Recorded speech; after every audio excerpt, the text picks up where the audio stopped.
Oke, selamat sore, selamat malam semuanya. Assalamualaikum warahmatullahi wabarakatuh. Oke, sekarang kita masuk ke pertemuan kedua di kelas kode etik psikologi. Nah, di pertemuan kedua ini kita akan membahas tahap perkembangan moral milik Colbert. Oke, sebelum kita bahas tahap perkembangannya, nah nih bisa dilihat dulu ya. Nah, jadi supaya kita juga tahu gitu. Ini kita belajarin teorinya, tapi nggak tahu siapa pembuat teorinya ya kan. Nah, ini adalah Bapak Lawrence Kohlberg yang menciptakan tahapan perkembangan moral atau moral judgment. Nah, perkembangan moral itu sendiri menurut Kohlberg itu tidak bisa secara instan terjadi ya.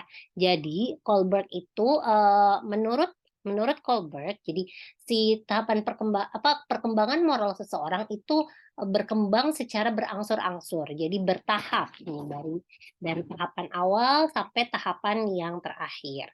Nah, si teori teori tahapan perkembangan ini bisa didapatkan Kohlberg dengan melakukan wawancara selama 20 tahun. Jadi nggak main-main ya. Kohlberg itu menciptakan teori dengan melakukan riset selama 20 tahun.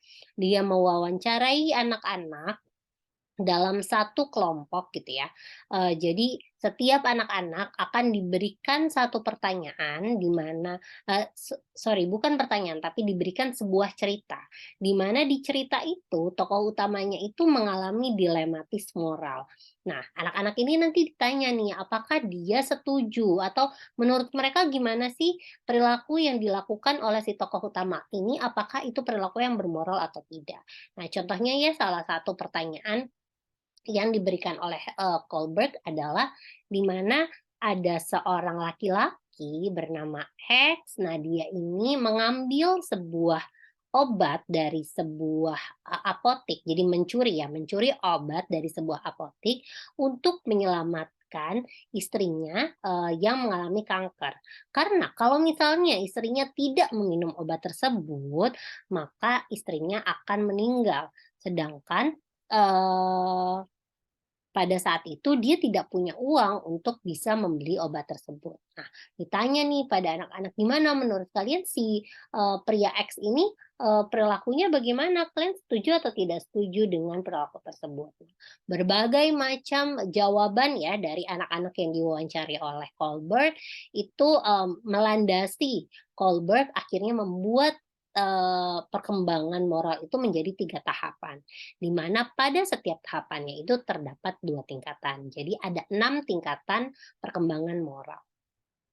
Nah ini dia uh, tingkatan perkembangan moral yang di sini sih sebenarnya kalau di tabelnya tuh ada usianya ya, tapi sejatinya di teori sebenarnya Kohlberg itu tidak mempatokkan usia.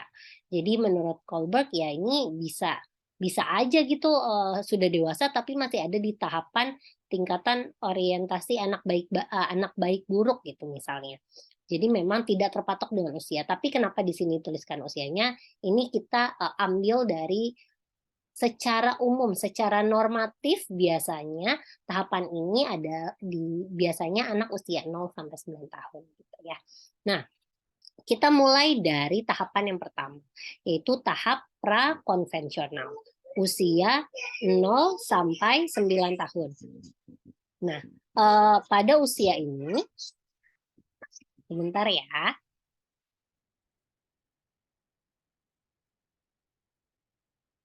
Oke, kita lanjutkan ya. Nah, di tahapan tingkat prakonvensional ini, di tahapan prakonvensional ini ada 2 tingkatan nih. Tingkatan yang pertama itu adalah orientasi kepatuhan dan hukuman.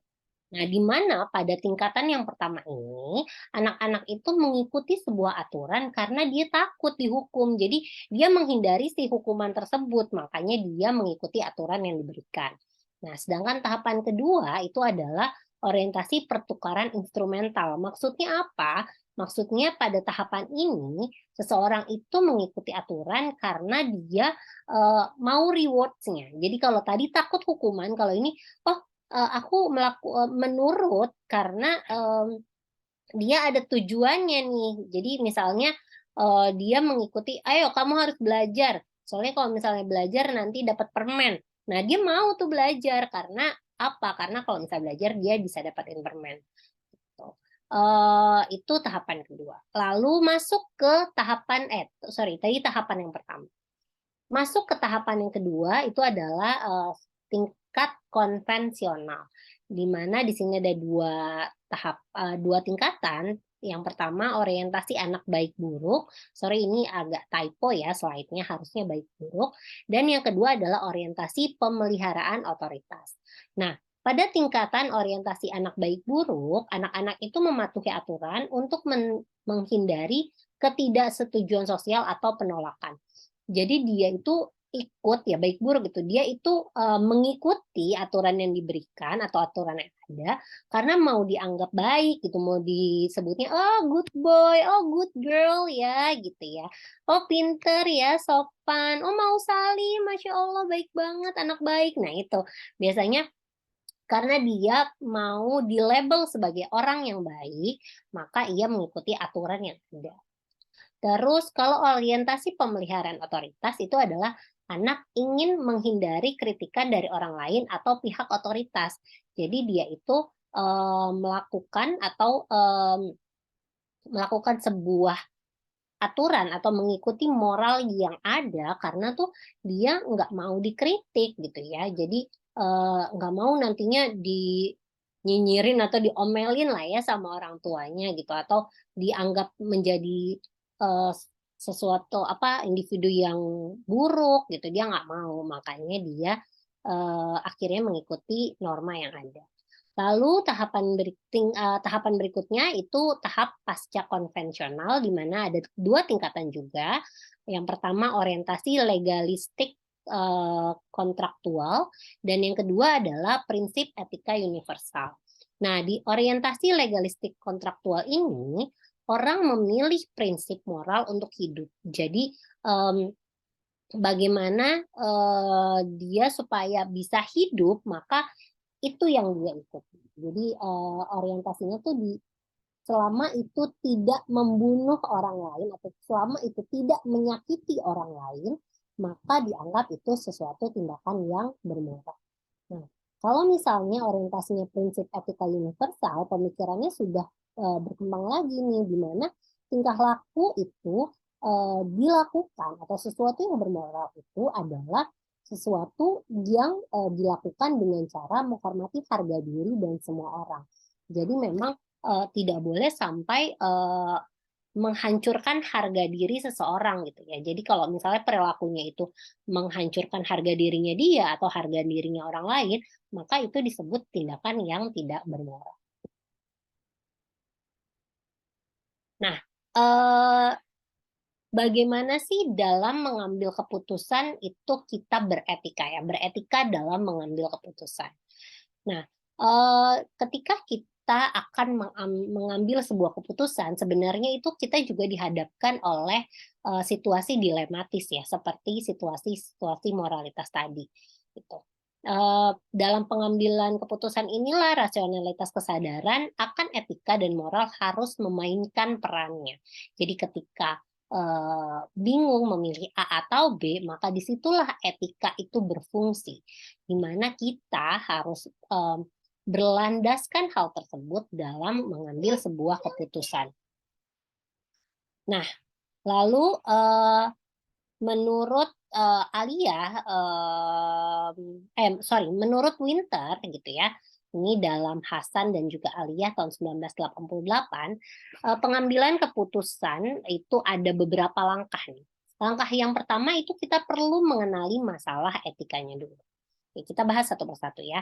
Nah, langkah yang pertama itu kita perlu mengenali masalah etikanya. Apakah terdapat sesuatu yang salah dalam masing-masing keputusan yang mau kita pilih gitu ya. Baik itu secara pribadi, secara interpersonal atau secara sosial, ada nggak sih hal tersebut yang bisa melukai gitu ya, atau misalnya menyalahi aturan gitulah. Nah, apakah konflik, situasi, atau keputusan dapat merugikan orang lain atau masyarakat? Itu perlu kita gali, kita cari tahu. Yang A ini bisa merugikan nggak ya, atau yang B itu ruginya apa gitu. Dan selanjutnya apakah masalah ini menyangkut hal legal atau institusional. Lalu setelah kita menganalisa etika yang ada di masalah tersebut, mulailah kita perlu untuk memahami fakta. Apa fakta-fakta yang relevan terhadap kasus-kasus ini? Fakta-fakta baik itu yang kita tahu atau yang tidak kita ketahui, maka memang harus dicari fakta-faktanya. Lalu individu dan kelompok siapa yang berperan penting terhadap hasilnya? Apakah ada orang yang lebih berperan karena memiliki kebutuhan khusus atau karena memiliki kewajiban khusus terhadap mereka? Jadi kita perlu cari tahu ini tuh sebenarnya manfaatnya buat siapa sih gitu ya. Masalah ini tuh nantinya kalau pro terhadap ini pihak mana sih yang akan diuntungkan atau pihak mana sih yang akan dirugikan gitu ya. Dan apakah pilihan-pilihan tindakan yang ada, apakah semua orang dan kelompok yang berhubungan sudah dikonsultasikan. Jadi perlu juga kita mengikut sertakan atau mengaitkan pihak-pihak terkait dalam diskusinya. Jadi kita perlu cari tahu. Nah, jika kita membuat daftar orang-orang yang berhubungan, bagaimana nih pendapat mereka terhadap masalah atau fakta yang sedang kita cari tahu. Lalu langkah berikutnya adalah mengevaluasi tindakan alternatif dari berbagai perspektif etika. Jadi kan kita udah tahu masalahnya, kita sudah tahu fakta-fakta terkait dengan masalah tersebut, kita cari tahu nih tindakan alternatif dari perspektif etika tuh apa aja sih kira-kira yang muncul gitu ya. Mana yang hasilnya paling baik, mana yang paling merugikan, itu perlu kita telaah. Nah, diusahakan juga keputusan yang harus muncul itu adil untuk semua yang terlibat gitu ya. Nah, langkah berikutnya itu adalah membuat keputusan dan mengujinya. Nah, dalam membuat keputusan ini kita perlu mempertimbangkan semua perspektif yang ada. Mana pilihan paling tepat dan mana yang paling baik untuk kita lakukan. Nah, lalu jika kamu membicarakan pada orang lain yang kamu hormati, mengapa kamu ngambil pilihan ini, apa yang akan dikatakan oleh orang tersebut. Jadi ketika kita mendiskusikannya gitu ya dengan orang yang menurut kita mungkin oh uh, punya lebih wise lah ya atau orang tua gitu. Kita menanyakan, nah ketika kita bilang kita akan mengambil keputusan ini, bagaimana nih respon mereka? Nah, itu juga perlu kita pertimbangkan. Lalu selanjutnya bertindak dan melakukan refleksi dari keputusan. Nah, ketika kita sudah melakukan keputusan kita, nah kita lihat lagi nih, oh bagaimana responnya? Apakah terhadap masalah yang tadi awalnya terjadi itu selesai atau enggak? Jadi kita evaluasi lagi apakah hal ini tepat atau tidak tepat. Nah, jika kita itu tepat, maka kan kita bisa mengimplementasikannya ketika kita punya masalah yang serupa. Atau kita bisa menyarankan kepada orang lain ketika orang lain punya masalah yang serupa. Namun ketika itu tidak tepat, maka kita perlu mengkaji ulang apa sih kelirunya atau di mana ya miss-nya sampai keputusan ini itu menjadi problem solving yang tidak tepat terhadap masalah kita. Nah, sebenarnya hubungannya apa sih kita mempelajari ini dengan ilmu kita ya sebagai seorang psikolog. Nah, sering sekali sebenarnya sebagai seorang psikolog itu kita dihadapkan oleh kondisi yang dilematis seperti ini. Apalagi kasus-kasus yang terkait misalnya dengan pasangan atau dengan pihak-pihak tertentu, kita perlu mengkaji bagaimana sih atau dalam memberikan intervensi. Kita itu sangat perlu mengkaji secara moral, secara etik, apakah intervensi yang akan kita berikan itu tepat atau enggak. Atau apakah intervensi ini akan merugikan atau malah menguntungkan gitu ya. Jadi penting sekali untuk teman-teman mempelajari, mengembangkan moral judgment-nya gitu. Agar apa? Agar moral judgment kita semakin matang sehingga ketika kita berprofesi sebagai psikolog, kita bisa melihat memiliki sudut pandang moralitas yang lebih matang dalam melihat sebuah permasalahan. Nah, insya Allah kalau misalnya moral judgment kita juga matang, maka problem solvingnya akan jauh lebih tepat atau intervensi yang akan kita berikan akan jauh lebih tepat sasaran. Oke, baik. Itu saja materi untuk pertemuan 2 ini tentang moral judgment atau perkembangan moral menurut Kohlberg. Nah, Seperti biasa, jika teman-teman punya pertanyaan terkait dengan materi hari ini atau pertemuan ini, teman-teman bisa menuliskan pertanyaannya di kolom forum pada pertemuan kedua, dan nanti akan saya jawab pertanyaan dari teman-teman. Oke, baik. Terima kasih untuk hari ini. Sampai ketemu di pertemuan berikutnya. Selamat sore, selamat malam. Assalamualaikum warahmatullahi wabarakatuh.